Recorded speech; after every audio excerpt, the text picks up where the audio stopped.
Just do it. These are the words that precede and follow the image of a check mark on branded items.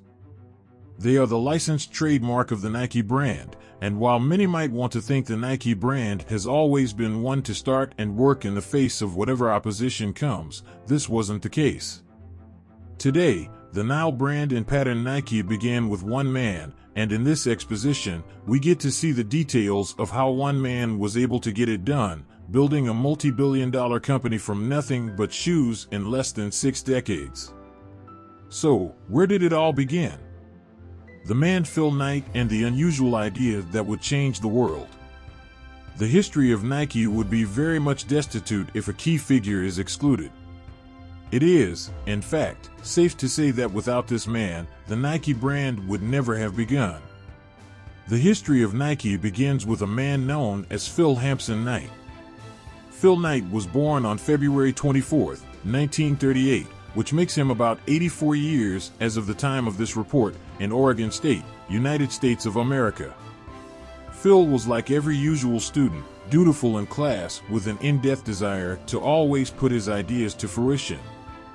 The start of what would become a multi-billion investment started when he had to run 7 miles every morning to meet up for his job of tabulating sports scores in Oregonian as a result of his father telling him to find a job of his own.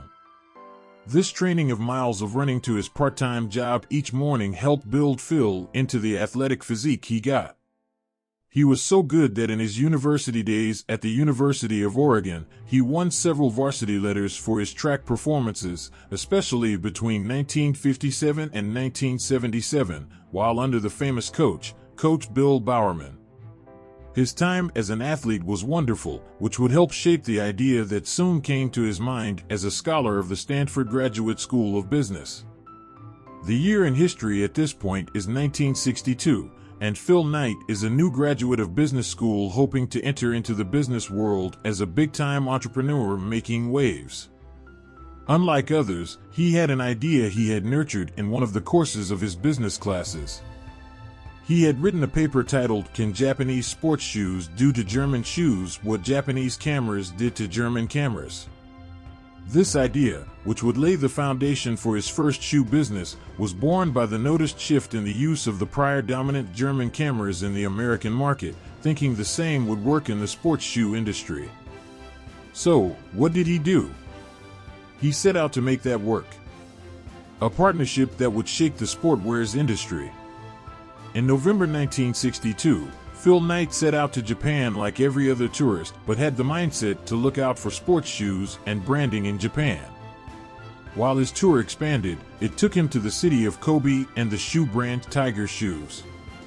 Phil Knight is one ruled by his passion, a go-getter who knew what he wanted and just went ahead to do it. He examined the shoes from the company and noted that they produced shoes that were relatively more advanced in quality than the age.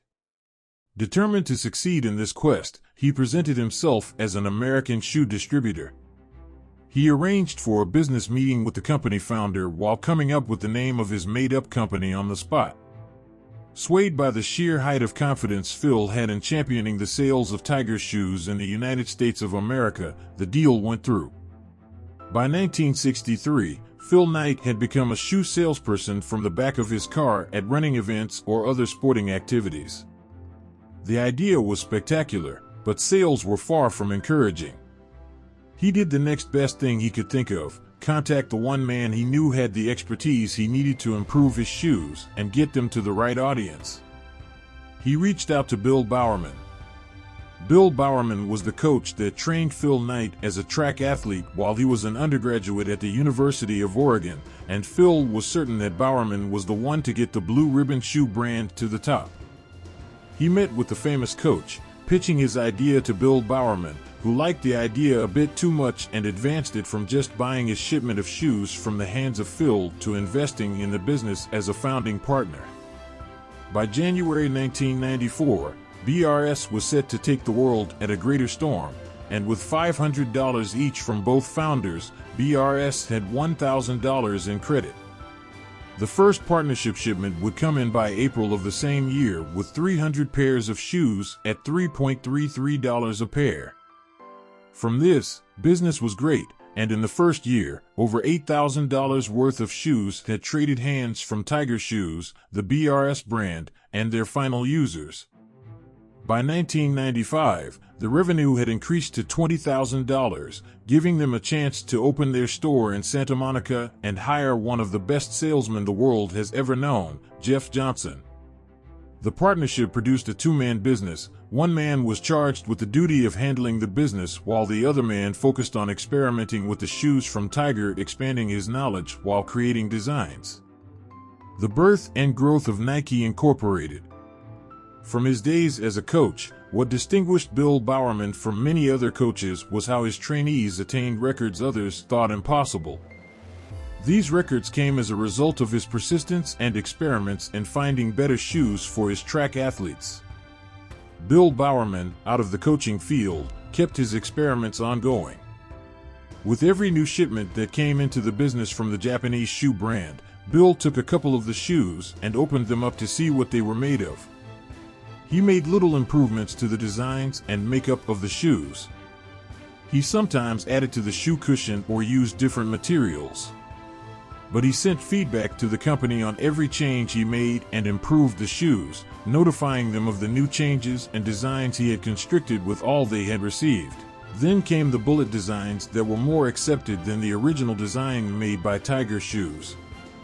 These designs had incredible sales thanks to the 1968 Olympics, over $300,000 worth. By 1969, the fame gained from the 1968 Olympics was widespread. Many people wanted to get the limited design, but BRS could not keep up with the demand. The greater problem was that Tiger Shoes decided to emphasize the local demand for the shoes in Japan rather than sending shipments of the same designs to their sole supplier in America. Sales were low in this regard, and the founding members of BRS realized that they would have to evolve beyond being a simple distributor for a particular brand if the business was to survive. This period was when the contract with Tiger Shoes would have been renewed, but given the nature of business, they let that ship sail and became free to make the shoes for themselves, since the shoes were, in fact, one of the experimental creations of Bill Bowerman. The start of Nike Incorporated. The name Nike was suggested by the salesman Jeff Johnson, stating that it would be a good idea to call the brand Nike after the Greek queen, the goddess of victory, since the launch was planned to be in time for the 1972 Olympics. RBS officially became Nike Inc. in 1971 after ending its relationship with the Tiger shoe brand. The launch was with its starting line of the lighter weight training shoe with a console with tight knobs for traction, designed by Bill Bowerman. After designing, once the brand name was set, the famous coach went on ahead to bring up an art student to design the trademarked logo for Nike, giving the artist, Carolyn Davidson, a handsome price of $35. Now, this still seemed usual. The unusual part of the brand identity comes from the tag phrase "Just Do It." The Nike slogan came from the words of spree killer Gary Gilmore. Gary, who was caught and tried by the court, was sentenced to receive the death penalty in July 1976 for murdering 2 people in Utah.